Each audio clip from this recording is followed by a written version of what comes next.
studi S1 Keperawatan, Fakultas Kedokteran dan Ilmu Kesehatan dari Universitas Sultan Ageng Tirtayasa dengan nomor NIM 88842300026. Di sini saya akan menjelaskan mengenai sistem respirasi dan proses respirasi. Sebelumnya, apa sih respirasi itu? Respirasi adalah proses menghirup udara atau O2 dan mengeluarkan udara atau CO2.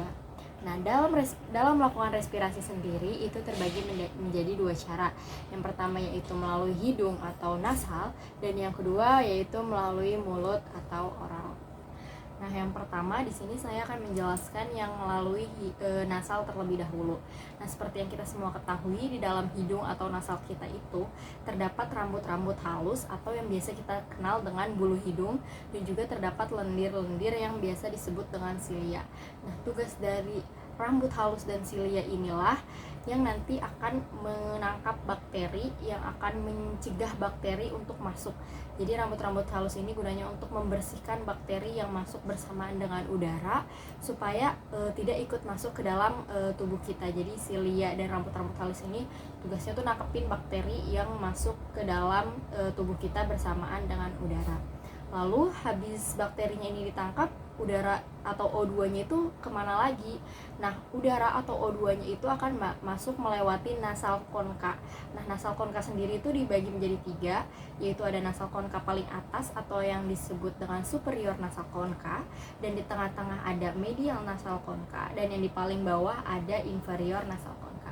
Untuk lebih jelasnya lagi bisa dilihat gambar berikut.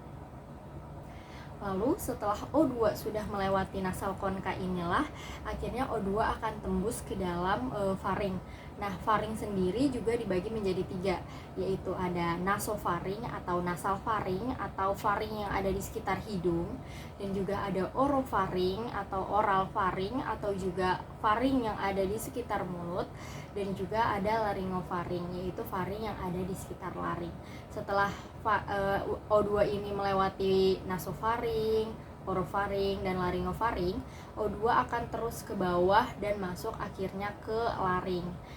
Nah, untuk laring sendiri itu terletak di paling atas trakea, dan di laring sendiri itu terdapat hyoid bone atau tulang hyoid, dan juga terdapat epiglotis.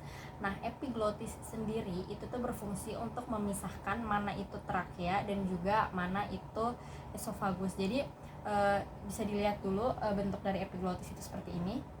Nah, nanti epiglotis itu fungsinya itu ini misal tengah-tengah, ini sebagai epiglotis, dan ini sebagai trakea, dan ini esofagus karena trakea itu terletak di depan esofagus. Jadi nanti epiglotis ini akan berfungsi seperti ini. Jadi dia akan menutup, terbuka dan menutup. Jadi makanya kalau kita makan itu nanti makanannya itu epiglotisnya ini akan bekerja dengan sendirinya. Jadi saat kita makan, epiglotisnya akan seperti ini, membuka dan menutup trakea. Jadi makanan akan turun ke dalam esofagus, dan apabila kita sedang tidak makan, epiglotisnya akan menutup esofagus dan akhirnya udara masuk ke trakea.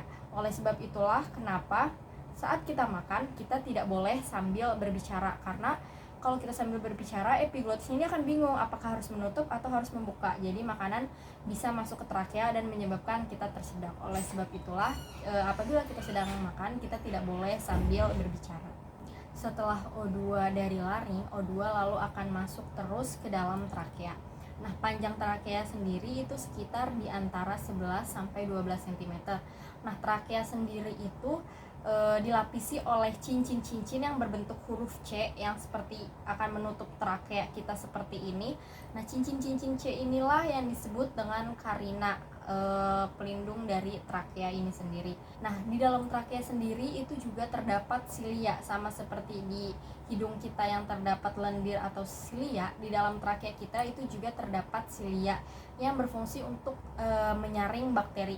Jadi walaupun tadi di nasal dan di hidung sudah dibersihkan oleh rambut-rambut halus dan silia, belum tentu bakteri yang masuk itu tersaring semuanya. Oleh sebab itu di trakea juga terdapat silia yang berfungsi untuk mensterilkan lagi apakah masih ada bakteri yang lolos atau belum. Nah, itulah sebabnya kenapa kita bisa bersin, kita bisa batuk, karena secara alamiah silia kita ini berfungsi supaya bakterinya ini tidak bisa masuk kembali ke dalam tubuh kita.